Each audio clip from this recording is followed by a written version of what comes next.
¿Qué nos motiva a estar en la iglesia? ¿Qué nos motiva a ser la iglesia de Cristo?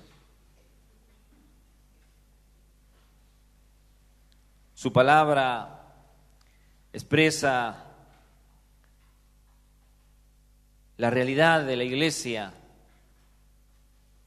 viviendo para la gloria de Dios, cumpliendo con el mandato de Dios a través de su palabra.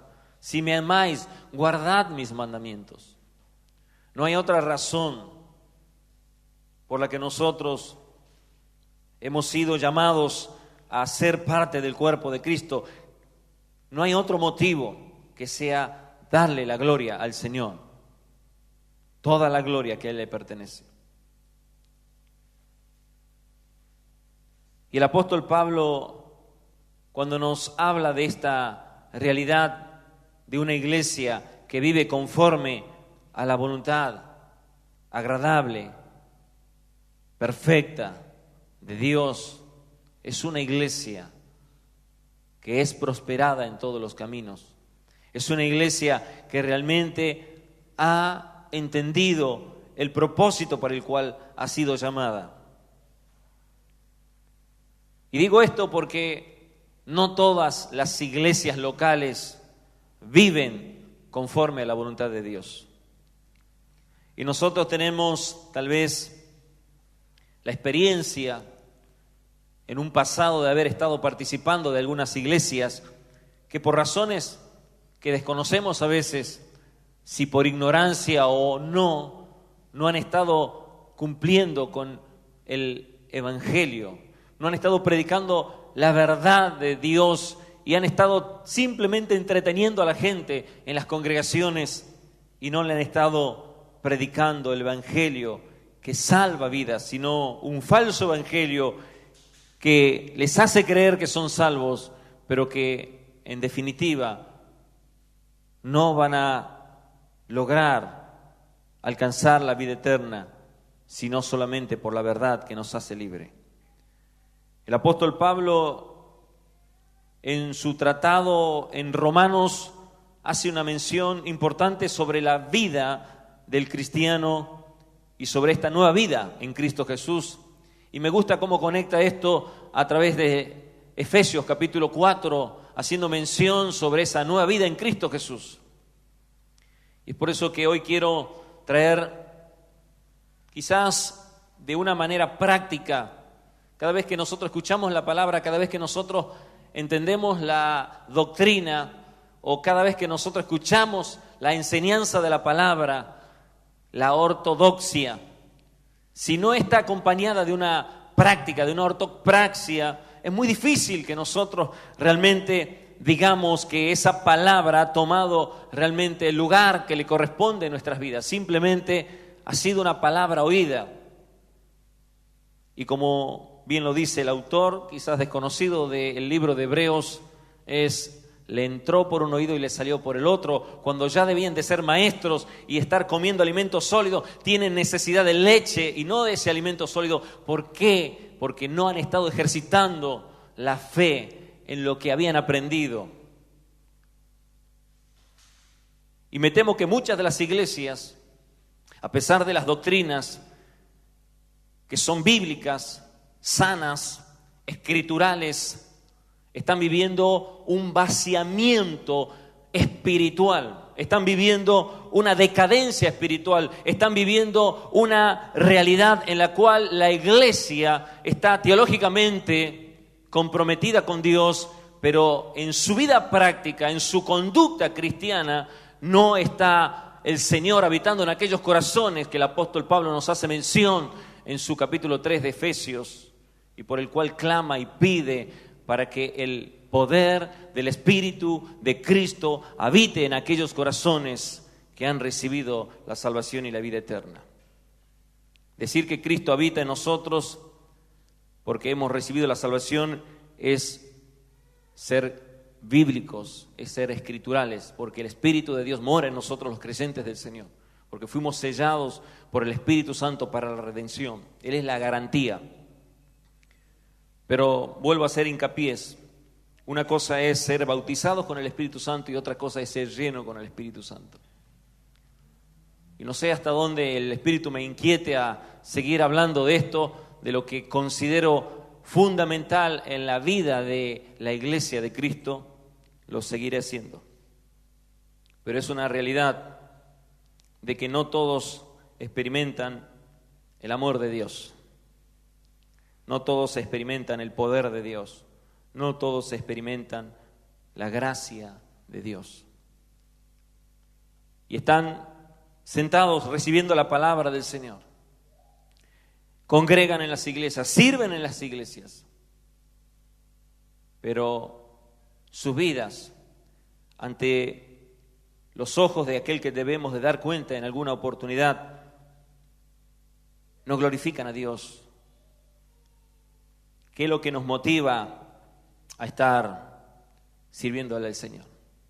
¿Qué nos motiva a cantarle al Señor? ¿Qué es lo que nos motiva a predicar el Evangelio de Cristo? ¿Qué es lo que nos motiva a reunirnos como iglesia?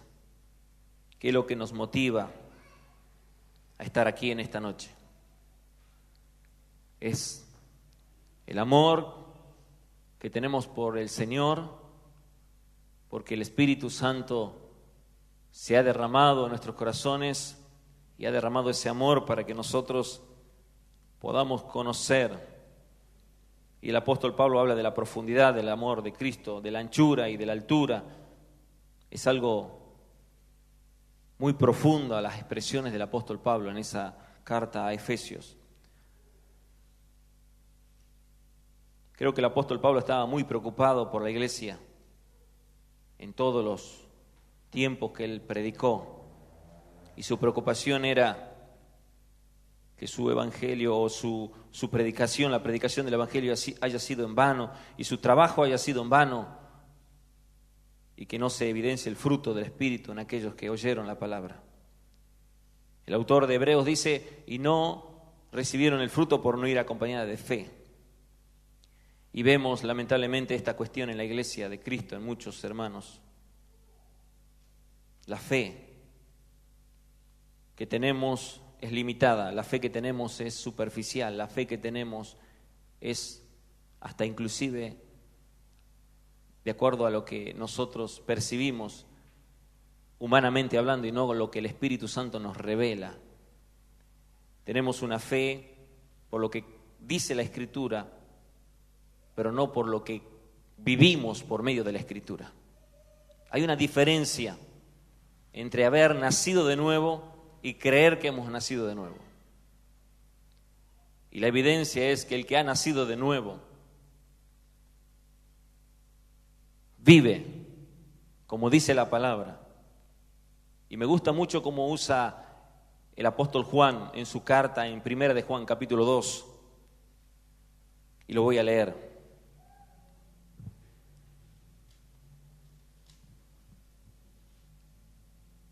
Versículo 6. El que dice que permanece en Él debe andar como Él anduvo. Y diciendo estas palabras simplemente como para cautivar la atención a modo de introducción, el que dice que permanece en Él debe andar como Él anduvo. Quiero compartirte lo que el apóstol Pablo nos dice en Efesios capítulo 4, versículo 17 en adelante. He luchado mucho en estos días, desde que se me delegó la enseñanza de este día, aunque fue reciente, la delegación. He luchado mucho con esto de que compartir en la iglesia. Luché por una cuestión de que uno entiende que es un gran compromiso compartir la palabra de Dios. Yo veo a algunos que se desviven por predicarle el Evangelio. Cada vez que me delegan a mí predicar la palabra, me cuesta mucho tener que prepararme para el sermón. Y de esa manera lucho muchas veces para definir el sermón o tal vez el tema del sermón y a veces los pasajes que pueda compartir en el sermón. Por lo tanto, ténganme paciencia porque no sé qué va a salir de esta predicación, pero vamos a leer la palabra de Dios. Y Pablo está diciendo, y en otras oportunidades ya enseñamos, que la carta a los Efesios es una carta dividida en dos partes, podemos decir así. Los primeros 3 capítulos, Pablo expresa teología pura. Nosotros conocemos los primeros 3 capítulos sobre la realidad de la teología de Pablo en relación a la salvación.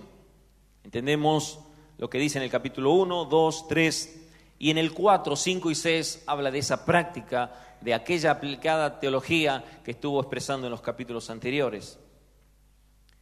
Ya compartí sobre el capítulo 5, versículo 18, en una oportunidad sobre la llenura del Espíritu Santo, pero me quedó un banco en el medio que consideraba importante de tocar hoy en este día, dado de que es quizás una manera de identificar uno de los problemas que en la iglesia se vive y por la cual la iglesia hoy sigue como sigue. Y cuando digo la iglesia, no estoy hablando de esta en particular, sino de lo que Pablo expresó primeramente para aquellas iglesias de Asia Menor y que nosotros también recibimos en este tiempo porque ha sido palabra revelada e inspirada para nosotros. Él dice, esto pues digo en el versículo 17, y requiero en el Señor. Tal vez haya alguna diferencia en cuanto a la traducción. Esto pues digo y requiero en el Señor, que ya no andéis como los otros gentiles que andan en la vanidad de su mente, teniendo el entendimiento entenebrecido, ajenos de la vida de Dios, por la ignorancia que en ellos hay, por la dureza de su corazón.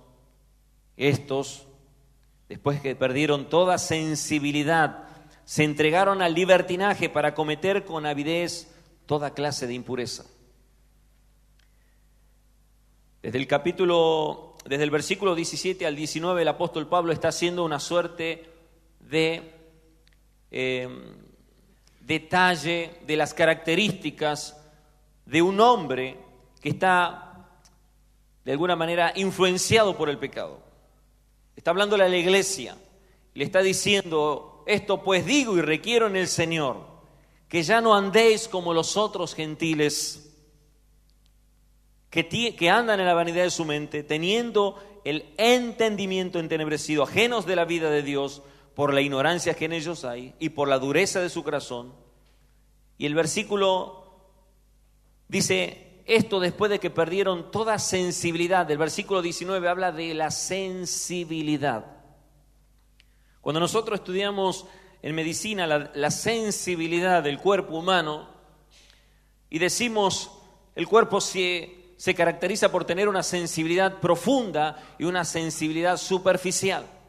Algunos hablan de una sensibilidad externa y de una sensibilidad interna. De pronto sentimos el tacto al roce de algo y sabemos nosotros que estamos recibiendo a través del sensorio, los sentidos, algún agente que nos está estimulando en ese contacto, y el sistema nervioso automáticamente capta y detecta el lugar preciso del toque o del roce, a tal punto que cuando neurológicamente se afecta algunos sectores del sistema nervioso, muchas de las exámenes van a ir justamente a ver qué tipo de sensibilidad, si es que se perdió, afectó a ese paciente. Entonces hacen una suerte de examen semiotécnico que se llama pincho y toco. Existe allí una serie de instrumentos que tiene como si fuese la punta de un clavo y en otro simplemente como un cepillo. Entonces rozan con el cepillo y dice siente. Esa es la pregunta que le hace el estudiante de medicina o el médico profesional. Y esa semiotecnia sirve para evaluar si ese paciente fue afectado por algo en particular. También tenemos la sensibilidad propioceptiva, que es la sensibilidad que da nuestro organismo cuando en realidad nosotros perdemos algunos sentidos, como por ejemplo la vista. La vista no solamente sirve para ver, valga la redundancia, sino también para el equilibrio. Si nosotros cerramos los ojos y decimos camine derecho, es muy posible que terminemos golpeándonos contra la pared, porque justamente la vista sirve para corregir. Es más, cuando los conductos semicirculares del oído interno están trabajando en unos giros como los que hacen algunos de los bailarines, muchas veces la vista sirve para apoyarnos en un punto determinado, a ellos, los que bailan, y en esos giros ellos permanecen con ese punto para corregir lo que se va a generar por medio del movimiento de la endolinfa, que es un líquido que se mueve dentro de esos conductos semicirculares y que maneja el equilibrio del cuerpo para poder equilibrarlo o corregirlo cuando el cuerpo se quiere ir hacia un lugar. Quizás le pasó, después de haber dado un par de vueltas, usted es como que dice, se me mueve todo o me gira todo alrededor, y usted trata de o agarrarse de algo y esperar hasta que le pase ese momento donde el líquido allí en el oído vuelve a estabilizarse y obviamente usted recupera el equilibrio. Estamos hablando de sensibilidad en el cuerpo, físico. En una oportunidad yo tuve un accidente y algunos se recordarán en aquel mes donde por cerrar una puerta de calle Entre Ríos, en la oscuridad no percibí que estaba apoyando mi mano no sobre la puerta, la parte metálica de la puerta, sino sobre un vidrio, creo que era de 0,0001 milímetro. Entonces el vidrio apenas al toque, al roce, se partió y me ingresó un pedazo de vidrio, y esto trajo como consecuencia de que me cortara literalmente la cubital. La cubital es una de las arterias que lleva mucho caudal de sangre dentro de lo que es el brazo, y de dos de las cuales se controla una el pulso, que es la radial, la cubital es la mayor. Yo me corté la cubital. Y me acuerdo que muchos hermanos estaban preocupados porque en una oportunidad, estando predicando a las 2 semanas después de la sutura, parece que la cubital en ese momento me quería hacer pasar un mal momento y se rompió el punto y vieron cómo sangraba mientras predicaba. Y yo decía, tranquilo, bueno, los hermanos no querían que me desangre allí en la iglesia. Entonces recuerdo que me llevaron de nuevo y me hicieron un trabajo bastante profundo, que me tuvieron que cortar nuevamente. Hicieron una suerte de corte, de incisura mucho más profunda para lograr encontrarme la arteria que se había retraído, porque se contraen las arterias, son músculos, y lograron hacer el trabajo, y eso me costó la pérdida de la sensibilidad del dedo meñique. Entonces yo le decía a mi esposa, puedo estar quemándome y no siento que me estoy quemando, no siento frío, no siento calor en este dedo, producto de la falta de sensibilidad. De eso se trata cuando dice la palabra del Señor. Estos, después de que perdieron toda sensibilidad, se entregaron, dice la palabra del Señor, a toda clase de impureza. Por supuesto, el apóstol Pablo dice, pero vosotros no habéis aprendido así de Cristo, si en verdad lo habéis oído y habéis sido por él enseñados conforme a la verdad que está en Jesús. En cuanto a la pasada manera de vivir, despojaos del viejo hombre que está corrompido por los deseos engañosos, y renovaos en el espíritu de vuestra mente, y vestíos del nuevo hombre creado según Dios en la justicia y santidad de la verdad. Y luego viene una larga lista sobre las cuestiones particulares, donde Pablo comienza a tratar sobre estos temas de lo que es realmente hacer morir las obras de la carne, quitando la amargura, la gritería, la maledicencia, la malicia, y diciendo justamente sobre esa necesidad de no entristecer al Espíritu Santo de Dios, por el cual fuimos sellados para el día de la redención. Ya no andéis, dice la primera palabra. Esto pues digo en el Señor, que ya no andéis como los otros gentiles. Bueno, andar no es ni más ni menos que simboliza nuestro diario vivir. ¿Cuántos anduvieron en este día? ¿Cuántos vivieron en este día? ¿Cuántos realmente han estado de alguna manera expresando conductas en este diario vivir? Han estado trabajando, han estado en sus casas, han estado atendiendo a sus hijos, han estado haciendo diferentes tareas. En otras palabras, han tenido una vida desarrollada durante este día. El apóstol Pablo habla de esta cuestión de el andar como simboliza una conducta diaria del cristiano. Pero él dice, como los otros gentiles. Esta expresión, como los otros gentiles, es una expresión que él utiliza en su carta en Tesalonicenses, capítulo 4, versículo 6, para hacer mención, yo voy a dar vuelta a la hoja a usted que es ahí nomás, para hacer mención de quiénes son los gentiles. Y él dice en su carta de primera de Tesalonicenses 4, 5, expresa estas palabras diciendo, no en pasión desordenada, como los gentiles que no conocen a Dios. ¿Quiénes son los que no conocen a Dios?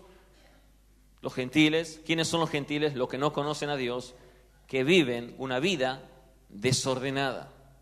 Una vida desordenada es lo que caracterizaba a los gentiles, aquellos pecadores, aquellos que no tenían definida su vida y que además de eso, ellos andaban en la vanidad de su mente.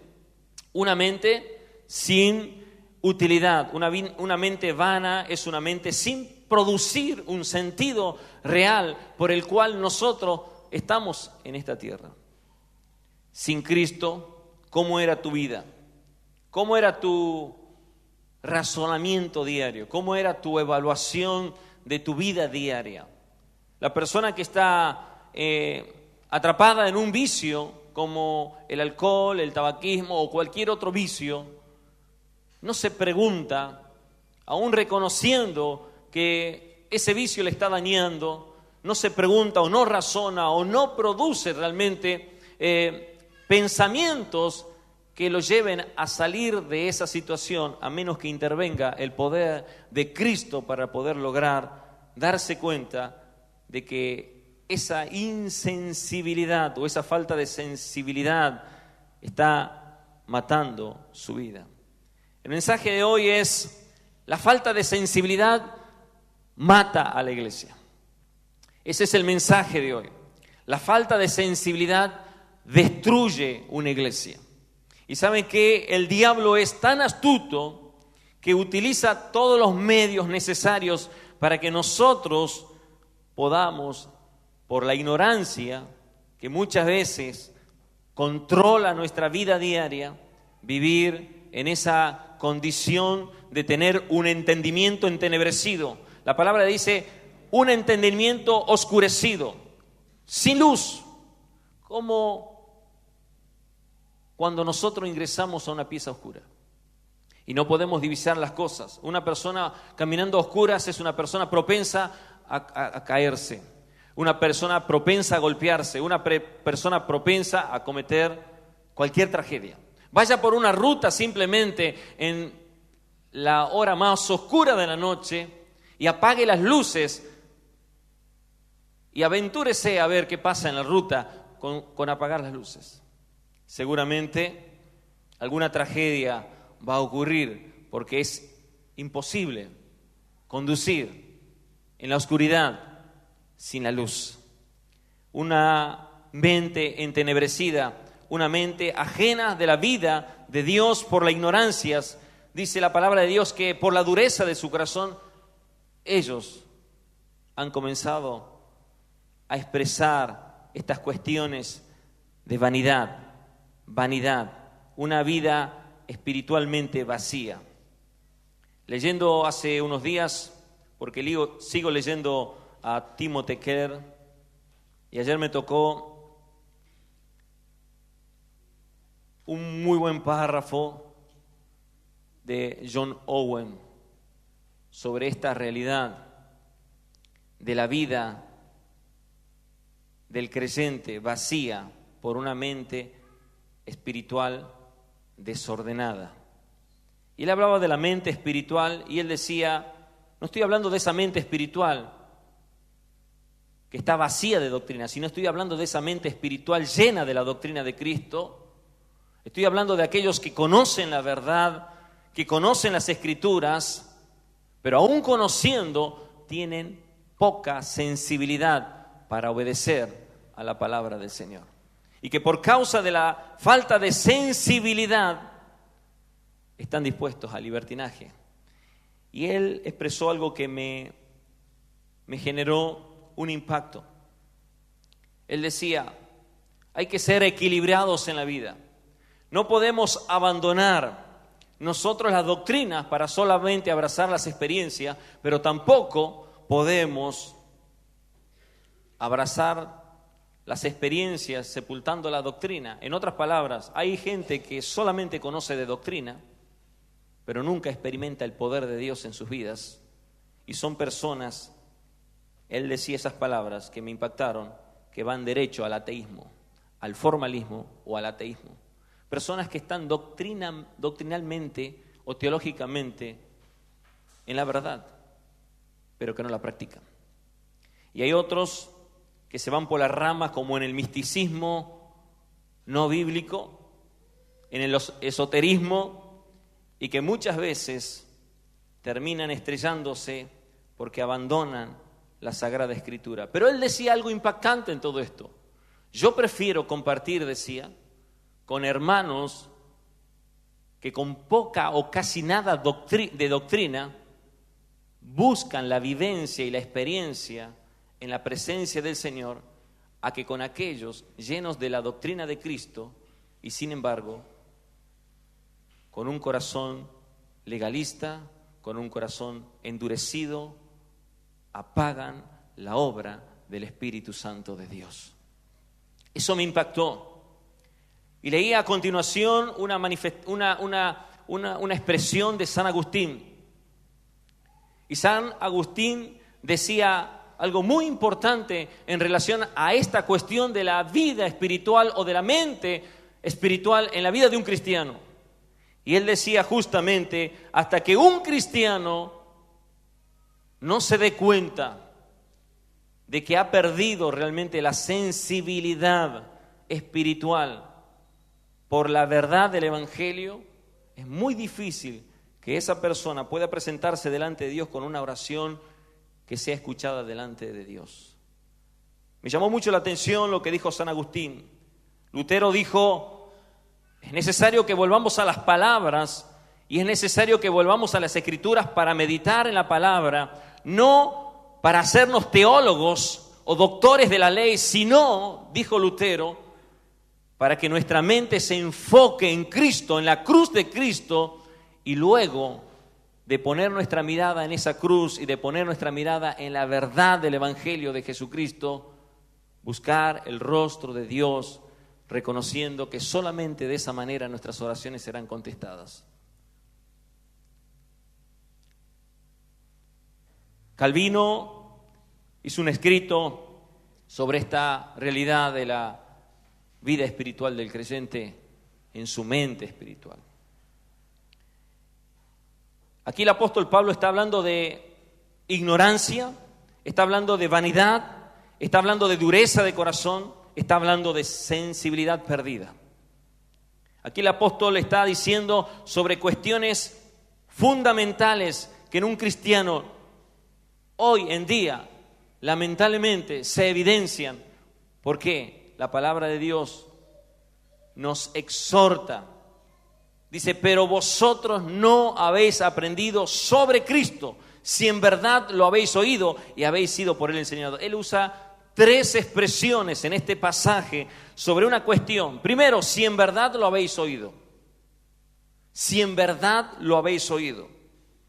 Luego dice, si habéis sido por él enseñado. Y luego dice, si conforme a la verdad que está en Jesús, habéis oído y habéis sido enseñados por él. Esta realidad de que nosotros no podemos salirnos de la palabra del Señor se encuentra en este pasaje. Él dice, en cuanto a la pasada manera de vivir, despojados del viejo hombre que está corrompido por los deseos engañosos y renovaos en el espíritu de vuestra mente y vestíos del nuevo hombre creado según Dios en la justicia y santidad de la verdad. Hoy hablábamos con el pastor Nicolás en unos mensajes y él me decía, la santidad conviene a mi casa. Es una expresión que yo la tomé, no fue literal lo que él me dijo, pero él decía, es necesaria la santidad en la iglesia. Y yo le dije, sí, pastor, es necesaria la santidad en la iglesia, pero una iglesia que está en pecado, si no viene en oración, arrepentida delante de la presencia del Señor, difícilmente esa iglesia pueda crecer en santidad. Es por ello que yo quiero dejar este pasaje aquí e irme al libro de Joel para decirte algunas cosas. Quiero completar esto con el libro de Joel. ¿Qué había pasado en esa época? ¿Qué sucedió con ese pueblo? ¿Y qué relación tiene esto en cuanto a lo que el apóstol Pablo está enseñando aquí a los Efesos en esta carta o circular que fue enviada a Asia Menor? Vamos a ir al libro de Joel y vamos a leer sobre esta devastación que ocurrió allí, en ese lugar donde se encontraba el profeta Joel, y que vino palabra de Jehová para Joel, hijo de Petuel. No vamos a hablar del libro, no vamos a hablar del autor, no vamos a hablar de la época, pero lo que sí podemos destacar es que es muy probable que esto se haya escrito luego de que los reinos hayan sido divididos y, por supuesto, después de que el reino de Judá haya quedado solamente porque el otro fue deportado por los asirios. Aquí está hablando al pueblo de Israel y aquí le está hablando a toda la congregación de ese lugar. Dice, oíd esto, ancianos, y escuchad todos los moradores de la tierra. Le está hablando a los ancianos, pero le está hablando a todos los moradores de la tierra. ¿Ha acontecido algo semejante en vuestros días o en los días de vuestros padres? Hace una pregunta aquí el profeta. De esto contaréis a vuestros hijos y a vuestras hijas, a sus hijos y a sus hijas, dice, a la siguiente generación. Lo que dejó la oruga se lo comió el saltón, lo que dejó el saltón se lo comió el revoltón, y la langosta se comió lo que el revoltón había dejado. Había una devastación en el país. Literalmente, esto había ocurrido porque hay algunos que interpretaron esto en el periodo intertestamentario sobre lo que ocurrió con aquel remanente que quedó y que vino el imperio babilónico, vino el imperio medo-persa de Grecia y Roma. Pero esto no tiene nada que ver con aquellos que la Escritura hace mención sobre la oruga, el saltón, el revoltón y la langosta, sino más bien literalmente fueron devastados por estas plagas. Y estas plagas, conforme lo que dice la Escritura, era un ejército que Dios había enviado soberanamente. Dios había tratado con ese pueblo de Israel. Dios estaba tratando en todos los tiempos con su pueblo, como lo sigue haciendo hasta el día de hoy y lo seguirá haciendo hasta que Cristo venga por su iglesia. Porque Dios es soberano y dijimos que el Señor nos recuerda en Romanos 11:36 que por Él, para Él y toda la gloria le pertenece al Señor por los siglos de los siglos. Amén. Todo lo que creó, lo creó para su gloria. Y si Dios lo creó para su gloria, Él gobierna a su iglesia. Él gobierna a su pueblo. Él gobierna todos los tiempos. Él es Dios. Él es el que está en control de todas las cosas. Y aquí vemos una realidad, una devastación por causa de aquellas plagas. Y hay una llamada de atención de parte del Señor a través de este profeta Joel. Él comienza a decirle en el versículo 8, llora tú como joven vestida de ropas ásperas por el marido de tu juventud. Versículo 9, desapareció de la casa de Jehová la ofrenda y la libación. Ofrenda y libación que era constantemente llevada todos los días después del trabajo del jornal de cada día de aquel pueblo de Israel, era presentada delante del Señor.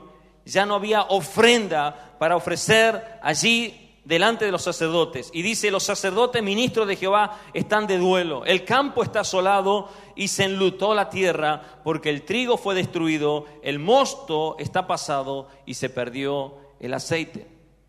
Vemos esta devastación cómo empezó a afectar no solamente todo lo que ellos sembraron, sino aún también a sus animales. Vino una devastación tal que perdieron el alimento. La palabra de Dios dice que aquí en el versículo 12, la vid está seca. Mire lo que dice, versículo 11, confundíos labradores, gemid viñadores por el trigo y la cebada, porque se perdió la mies del campo, la vid está seca y pereció la higuera, también el granado, la palmera y el manzano, todos los árboles del campo se secaron. Y se extinguió el gozo de los hijos de los hombres. Vestíos de luto y lamentad, sacerdote, gemid ministros del altar, venid, dormid, con ropas ásperas, ministros de mi Dios, porque quitada es de la casa de vuestro Dios la ofrenda y la libación. Proclamad ayuno y convocad asamblea, congregad a los ancianos y a todos los moradores de la tierra en la casa de Jehová nuestro Dios y clamad a Jehová. Hay una orden de parte del Señor, hay una profecía de devastación. Pero hay una insensibilidad de un pueblo que ante tal profecía el pueblo seguía ignorando la realidad que ellos estaban viviendo. Un pueblo indiferente, un pueblo que realmente no le importaba absolutamente nada. El pecado de la indiferencia, el de la apatía, el de que me da todo lo mismo, el que si voy o no voy, si congrego o no congrego, si leo la escritura o no la leo, si oro o no oro, me da lo mismo. Es un pecado que lleva a la destrucción.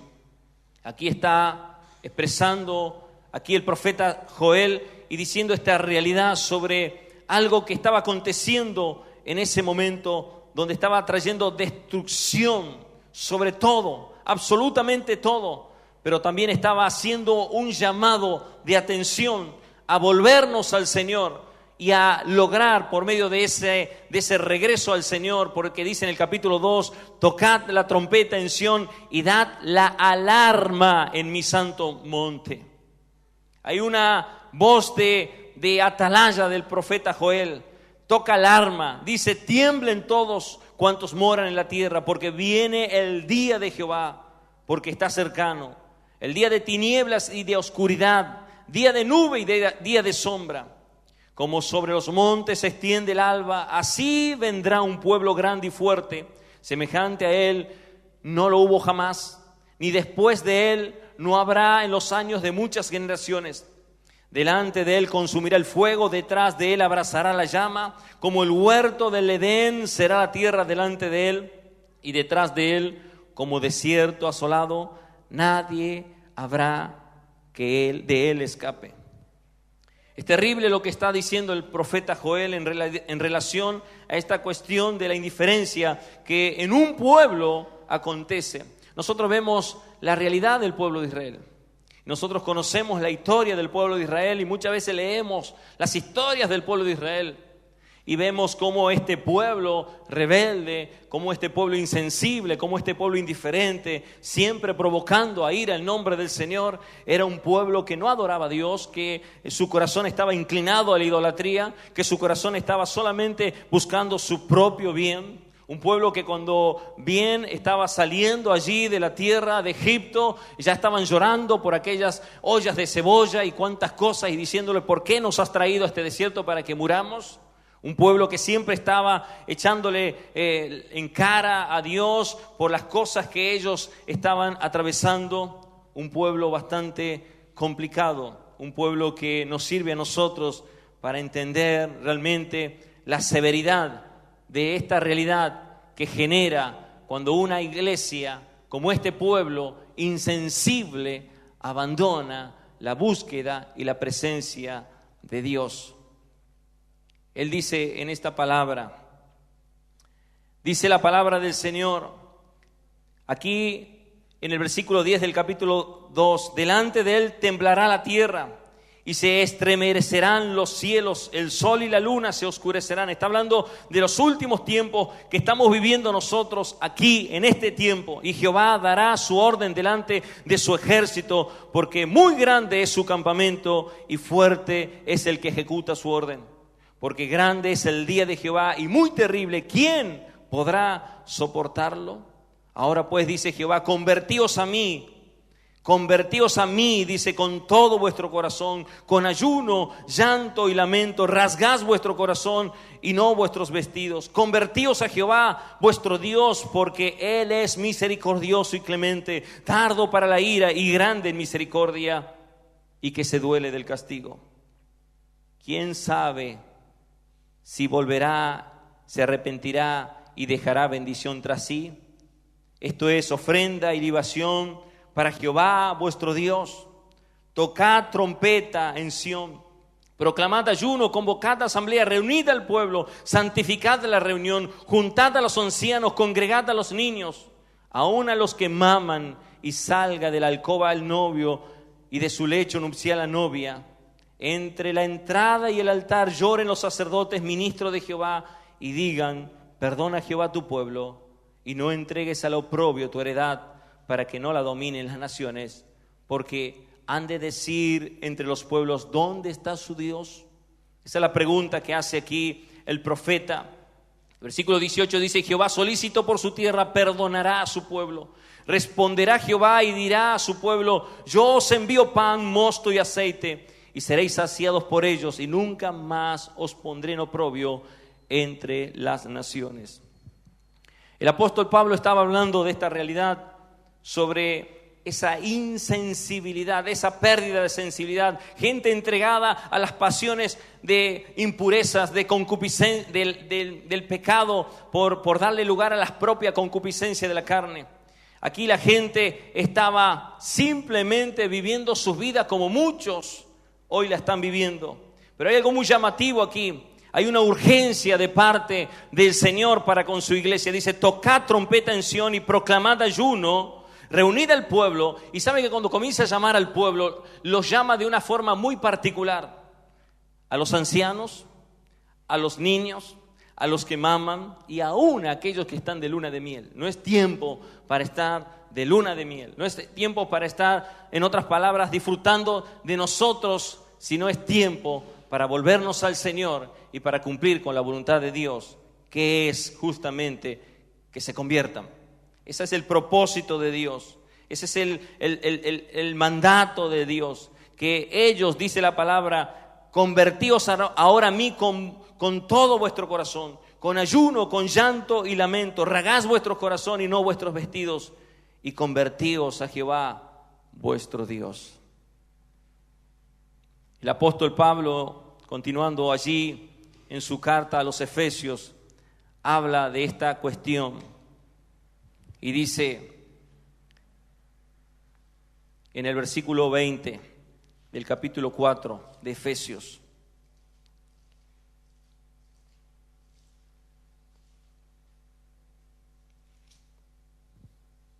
pero vosotros no habéis aprendido así sobre Cristo o de Cristo, si en verdad lo habéis oído y habéis sido por Él enseñados conforme a la verdad que está en Jesús. 3 descripciones figurativas que el apóstol Pablo expresa para esta realidad de un hombre que ha nacido de nuevo en Cristo Jesús, de un salvo por la obra de Jesucristo. Dice: conforme a la verdad que está en Jesús. Esta verdad nos conduce a la plenitud. Podemos ver esta realidad cuando en Juan capítulo 5, primera de Juan capítulo 5, versículo 20, dice estas palabras: pero sabemos que el Hijo de Dios ha venido y nos ha dado entendimiento. ¿Qué ha hecho el Hijo? Ha venido y nos ha dado entendimiento. ¿Para qué? Para conocer al que es verdadero. Y estamos en el verdadero, en su Hijo Jesucristo. Este es el verdadero Dios y la vida eterna. ¿Cuántos conocen a Cristo? ¿Cuántos lo conocen como la Escritura lo expresa?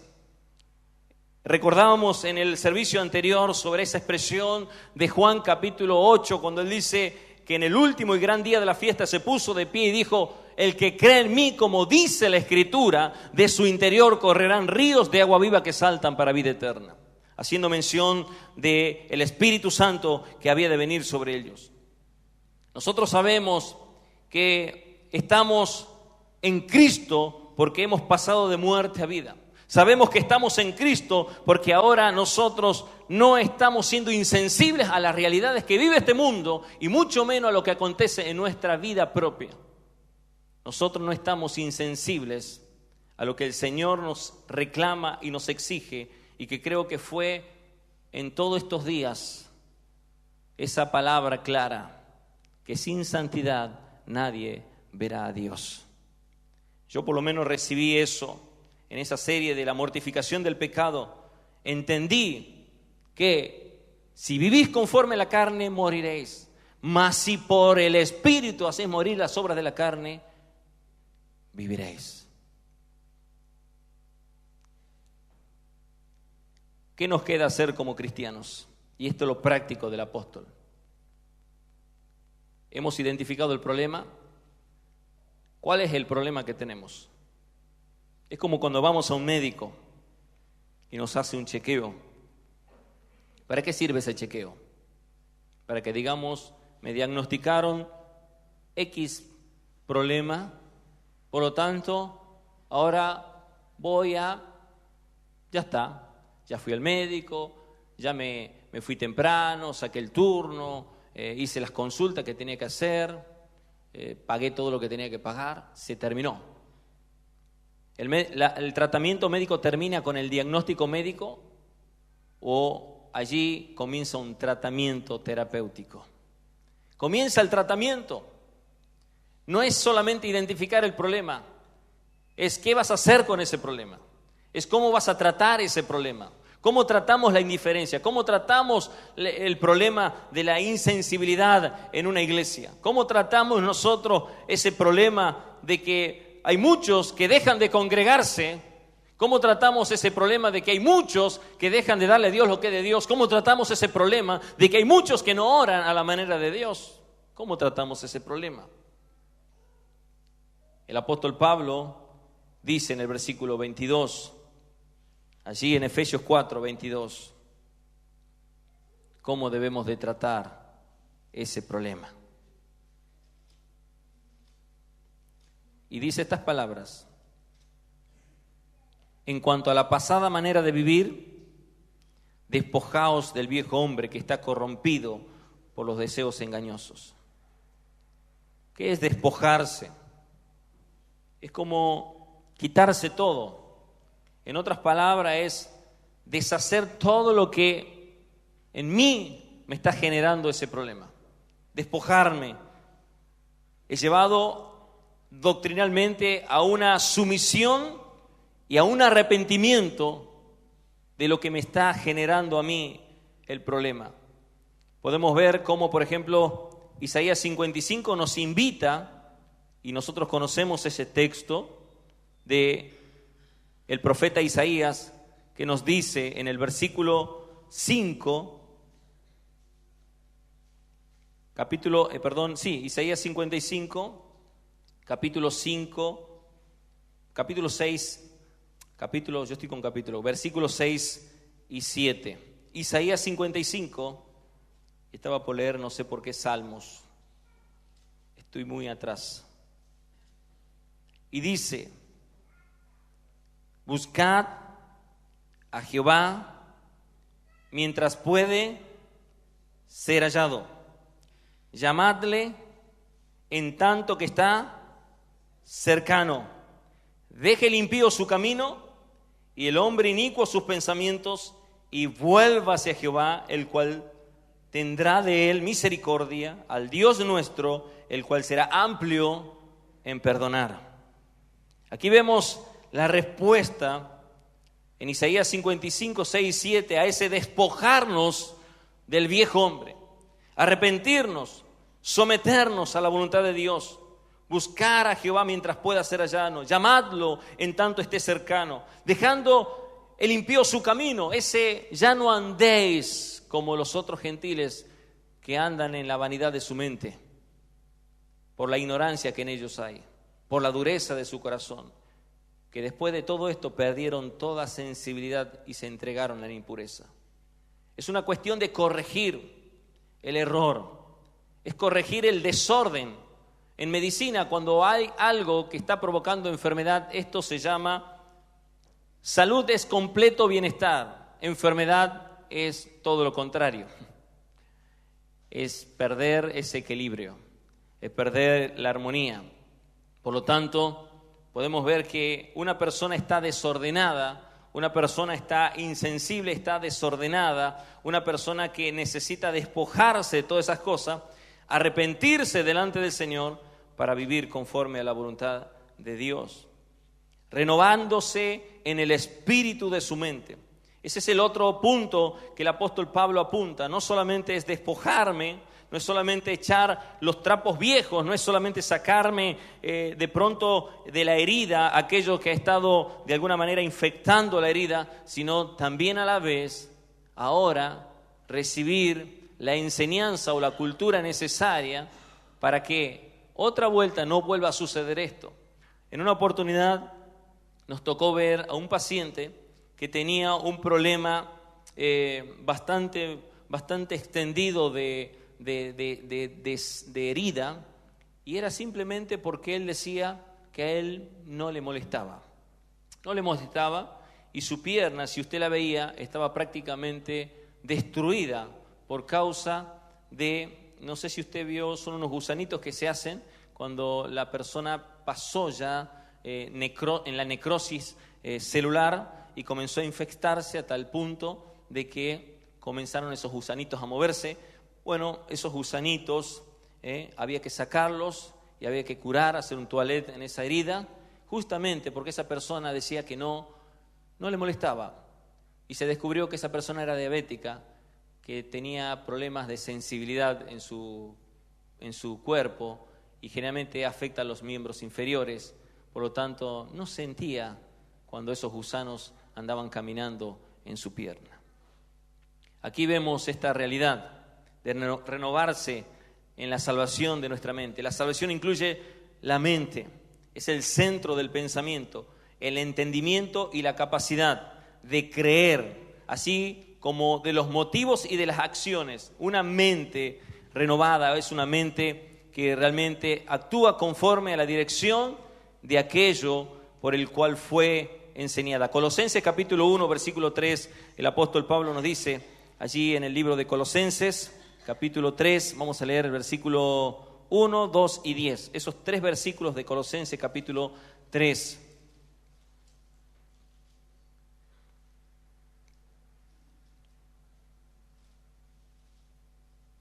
En relación a esta necesidad de poder tener la mente del Señor. Dice, si pues habéis resucitado con Cristo, buscad las cosas de arriba, donde está Cristo sentado a la diestra de Dios. Es el versículo 1. Vamos a leer Colosenses 3:2. Dice, poned la mira en las cosas de arriba, no en las de la tierra. Y en el versículo 10 dice, y revestido del nuevo, conforme a la imagen del que lo creó, se va renovando hasta el conocimiento pleno.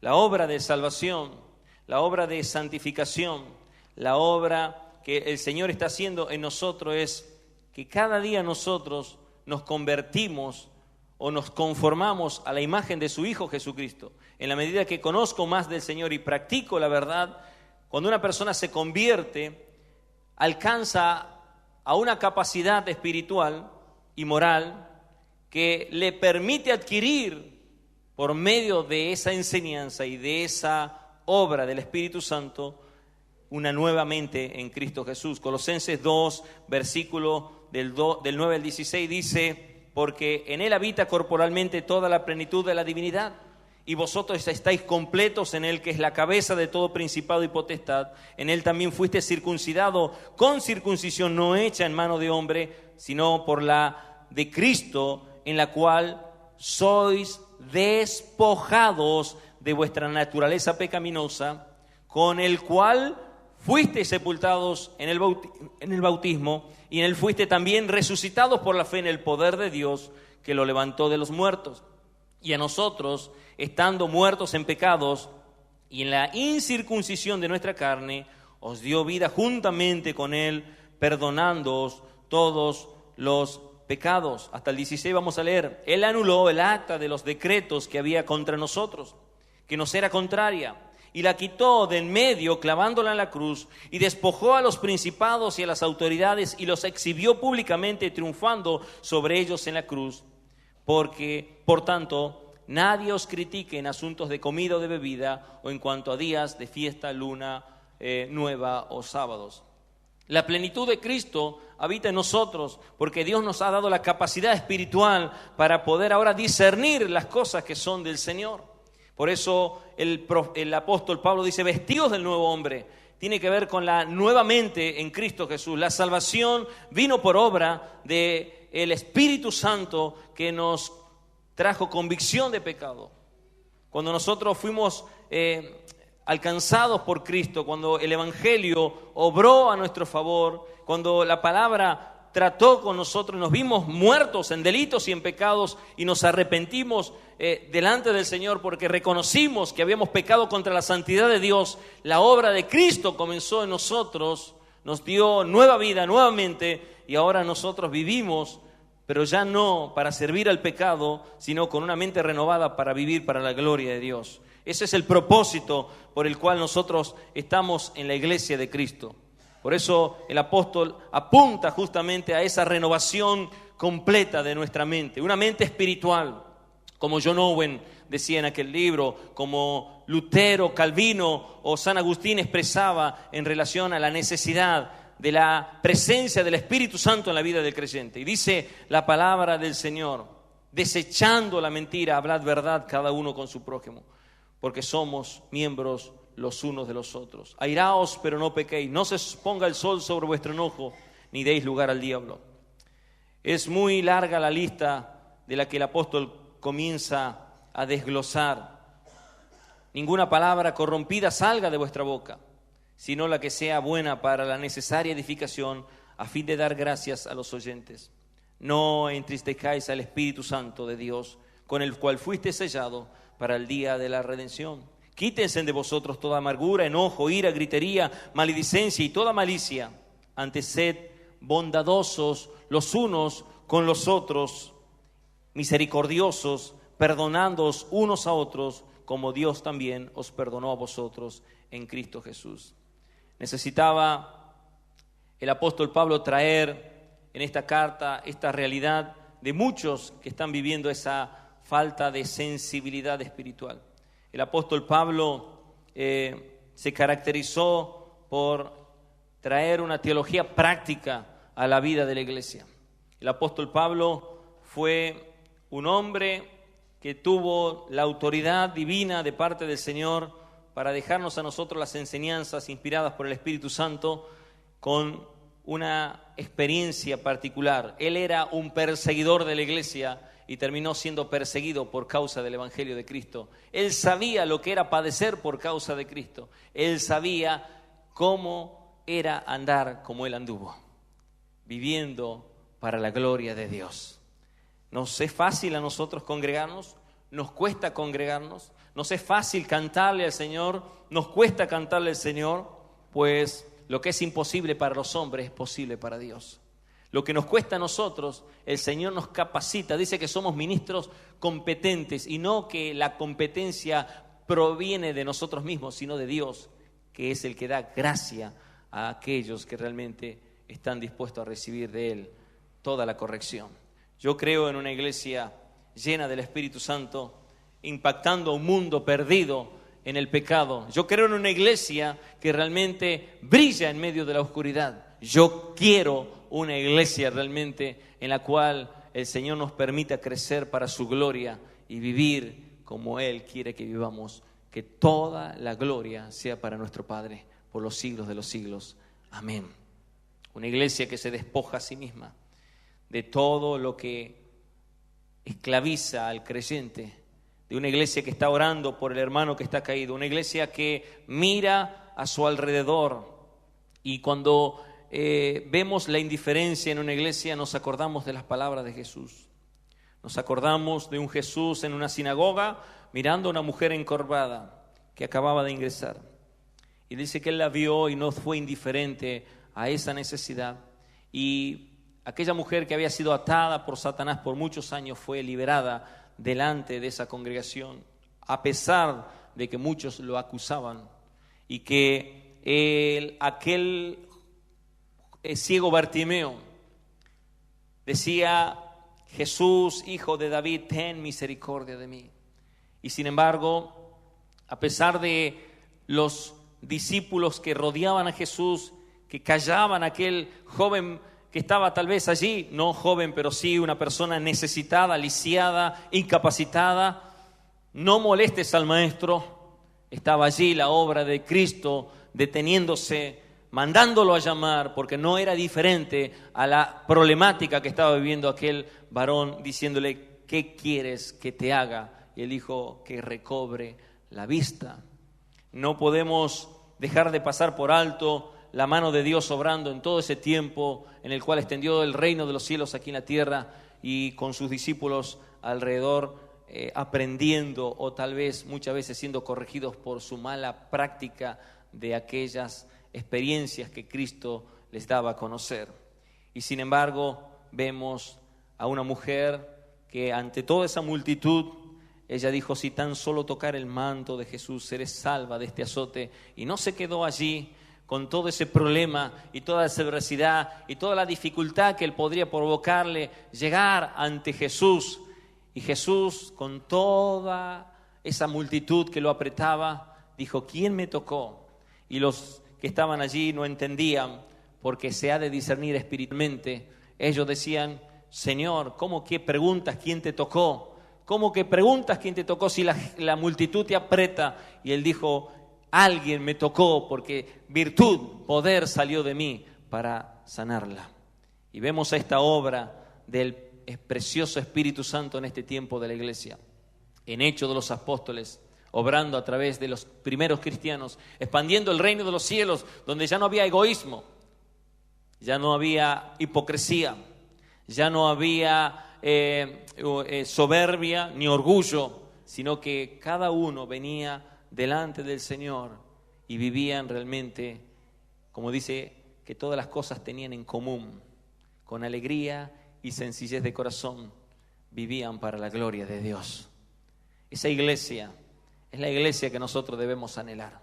Es una iglesia en la cual levantemos al caído, fortalezcamos al débil y vivamos para la gloria de Dios. Una iglesia que no guarda rencor, que no guarda resentimiento, una iglesia que está dispuesta a perdonar 7 veces, no, 70 veces 7 si es necesario, como le enseñó el Señor a Pedro en aquella oportunidad.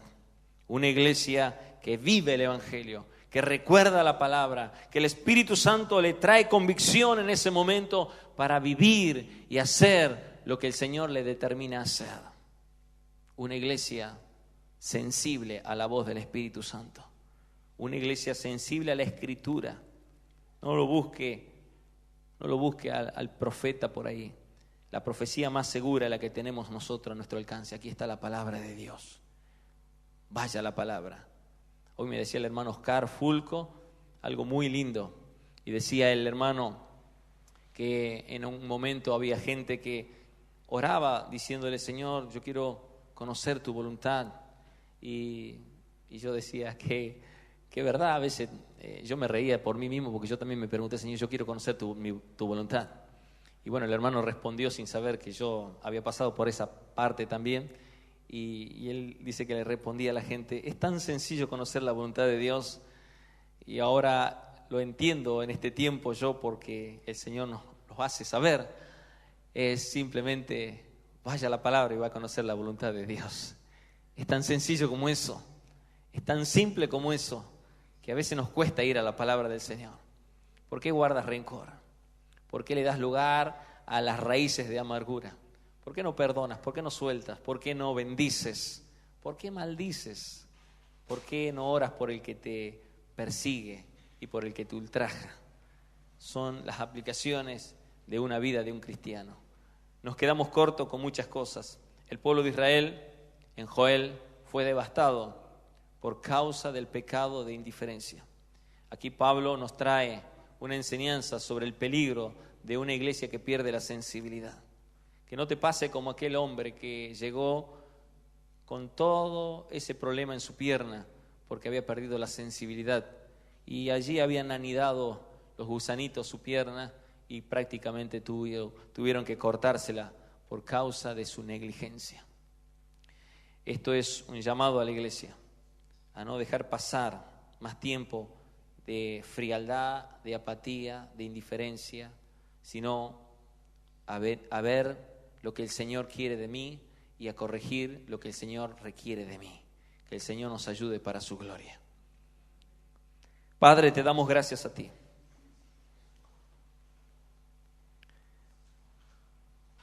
La falta de sensibilidad afecta nuestras vidas de una manera trágica. Porque